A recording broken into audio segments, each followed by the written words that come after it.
আওয়ামী লীগ বলতো যে খুনি হাসিনা কখনো দেশ ত্যাগ করবে না, আওয়ামী লীগটা কি কখনো দেশ ছেড়ে যায় না।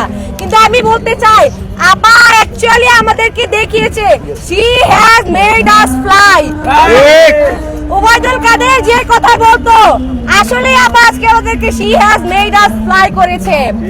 এখন যদি আমরা দেখি এই যে একজন পাগলি 24 মাস আগে দেশ থেকে চলে গেল, সে আর আসলো না।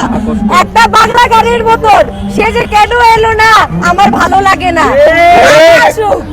আমরা দেখি পলাতক নেত্রীর নেতাকর্মীরা দেশের আনাচে কানাচে লুকায় থেকে বলে ডিসেম্বরে আপা আসবে, আমরা কি ভয়ে থরথর করে কাঁপবো, আমাদের কি খুঁজে পাওয়া যাবে না।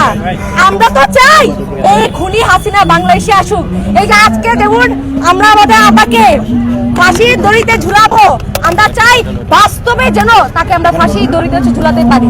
যেই দিন বাংলাদেশে এই খুনি হাসিনাকে ফাঁসির দড়িতে ঝুলানো যাবে সেই দিন আমাদের শহীদের ভাইদের আত্মায় শান্তি আসবে, শহীদের পরিবাররা শান্তি পাবে, আহতরা খুশি হবে এবং 17 বছর যারা ঘুমের শিকার হয়েছিল প্রত্যেকটা পরিবার তারা আনন্দ মিছিল দিবে।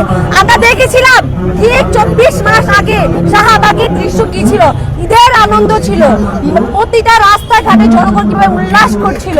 আমরা চাই এই খুনি হাসিনাকে আরেকবার ফাঁসির দড়িতে ঝুলিয়ে এরকম আনন্দ মিছিল করা বাংলাদেশে। এক স্বৈরাচারের পতনের পর আমরা দেখেছিলাম কিভাবে দোকানে দোকানে মিষ্টির অভাব দেখা দিয়েছিল।